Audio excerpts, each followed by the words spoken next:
covenant appeared in his temple, and there were flashes and lightnings and sounds and peals of thunders and an earthquake and a great hailstorm.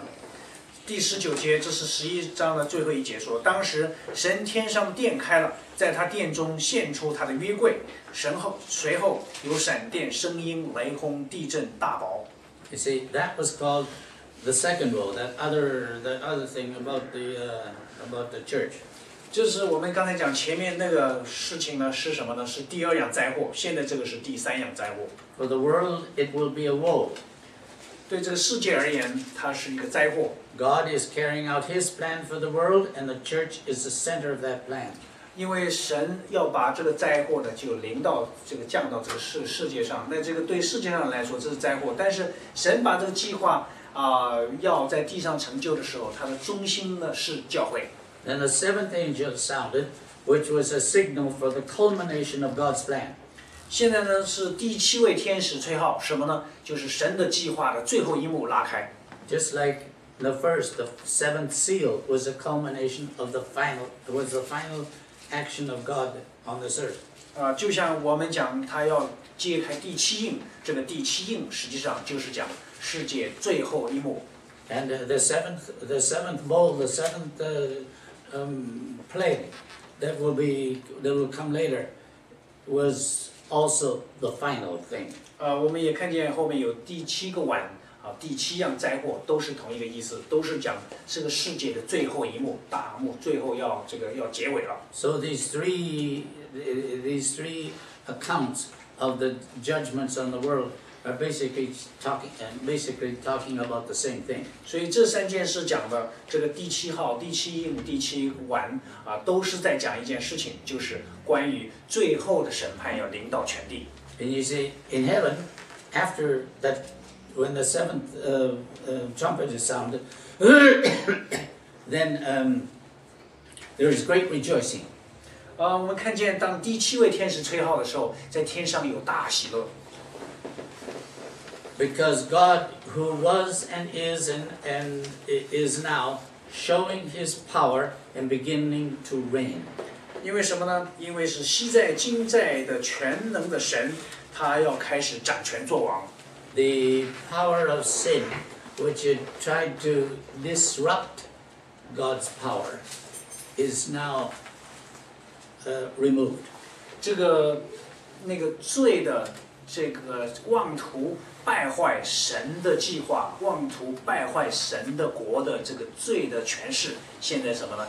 就要被彻底的从这个世界当中，在神的国度里面要把它清除掉。When He reigns, rewards will be given to His servants, and His destruction will come to those who destroy the earth. 所以那些什么呢？那些在第18节说，那些败坏世界之人的也要到了被败坏的时候了。And then it says, and the temple in heaven will be opened, and the ark of the covenant will show. 这个第19节大家看很有意思，他说神天上的殿开了，在他的殿中现出他的约柜。Now the ark was where God sat to talk to the Israelites. 大家还记得在旧约的时代，这个约柜呢是神坐在约柜上面对以色列讲话。And so the picture that John was seeing here was now God was all evil was removed, and people and God came together. 现在这个老约翰看见的情形是什么呢？就是罪的权势、罪的邪恶、罪恶完全都被清除以后，神与人真正的完全的和解，完全的合一。And the people were and so that God now would be dwelling in the midst of people, with people. 所以现在是神住在人里面，神与人真正的完全的同在。We would be able to contact Him, see Him, and talk to Him. 我们作为人，我们在那个时候跟神可以面对面，可以跟他我们可以看见他，而且可以跟他畅通无阻的这个讲话。And so you see, this is showing us the end times. It is all going to be good. 所以这一段圣经到最后，我们看见是讲到人类的末日的最后一幕以后，所有的一切在天国要发生的事情都是全然的美好。Whenever God is present, there has to be reactions to His presence. 当无论神临在什么地方，人都会对这个临到的神会有这么一种回应。That's why it says there will be flashes and lightnings and sounds and peals of thunder, then an earthquake and great hailstorm. I mean, he was just saying that I mean, God, when God was there, when God is there, His presence is so great that it manifests itself in all of these signs of fire and of flashes and thunder and all that stuff. 所以我们看见这里老约翰试图是要来描述他当时看见的情形，就是当神在那个地方的时候，你看神从神的灵在当中这个带出来的那种大而可畏的能力，这种大而可畏的能力让他能够感觉看到什么，就是闪电，有大声音，有雷轰、地震、大雹，这么一种表现出这种惊人的这种大而可畏的这种能力，从耶和华的里面这个透射出来。这是这个约翰的目的，他要把它描述出来。You remember that when God gave the 10 Commandments to the Israelites, He came down onto the mountain, and this was the manifestation that the Israelites saw on the mountain. 所以启示录11章的19节，让我们联想到在旧约的时代，在这个神降临到西乃山上，当时他要颁这个十诫给犹太人的时候，他临到的时候，整一座山都在颤抖，雷电这个雷轰有闪电，有这样的一些整座山都冒烟，是同样的一种状况，就是无论耶和华临到哪里，他所带出来的是一种大而可畏的这种能力。So one of the things that we can be absolutely sure about here is that this chapter is telling how the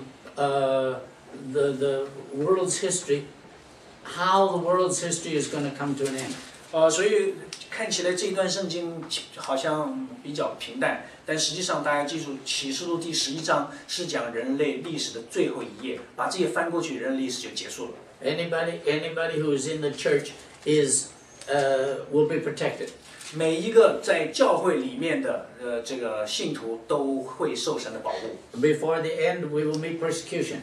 在这个世界的最后一页之前，教会会面临大的逼迫。But it doesn't matter what the enemy does, the church will not be destroyed. 但是无论这个我们的仇敌做什么，教会不会被彻底的毁灭。And in the end, all of the enemies of the church will be destroyed. 反而是到了末了的时候，所有教会的仇敌将来都要被除掉。But the church will come out into the presence of God. 那教会就从这个逼迫当中出来，来到神的面前。And God and the church will meet together. 然后神与教会才真正的完全的合一。And they will begin living together. 然后他们要永远的同在。And that will last for eternity. 然后这将是永永远远的同在。Do you have any questions? 大家关于第11章有什么问题呢？